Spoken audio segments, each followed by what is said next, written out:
नमस्कार, मैं डॉक्टर क्रांति भावना। आज हम बात करेंगे कि ठंड के मौसम में कान, नाक, गला से रिलेटेड कितनी प्रॉब्लम्स हो सकती हैं और कैसे उसके बचाव किया जा सकता है। नाक, गला और हमारा छाती, इसको यूनाइटेड एयरवेज कहते हैं।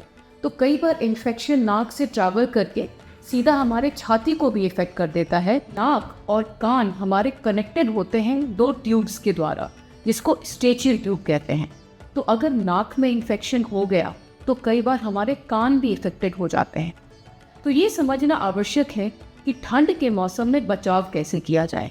तो सबसे पहले जो हम सब जानते हैं, बहुत ठंड का मौसम हो तो प्लीज़ प्रोटेक्शन यूज़ करें, वुलन कपड़े पहने। कई बार नाक में बहुत ठंडी हवा जाने की वजह से भी कष्ट होता है, कई बार आप उसको ढक भी सकते हैं। और अगर खुदा ना खास्ता आपको इन्फेक्शन हो गया, गले में दर्द शुरू हो गया, नाक से पानी आने लगा, तो कई बार घरेलू नुस्खे भी आप शुरू कर सकते हैं। गर्म चीज़ें पिएं, अपने थ्रोट को थोड़ा वार्म रखें। अचानक कहीं से बाहर जाएं तो अपने आप को प्रोटेक्टेड रखें। और अगर कुछ इन्फेक्शन हो जाए तो अपने आप को उस इन्फेक्शन से दूर करने के लिए कुछ नुस्खे हैं। गर्म चीज़ें पिएं, गर्म चाय या कुछ ऐसी चीज़ें।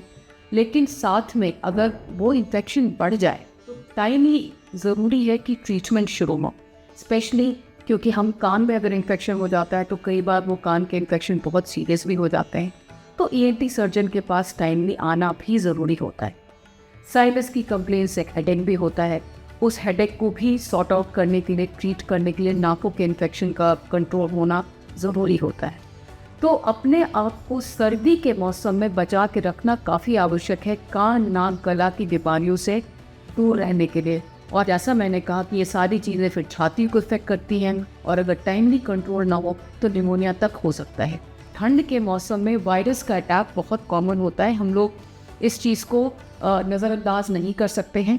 और कभी भी ज़्यादा दिक्कत हो तो सही समय पर डॉक्टरी सलाह लें।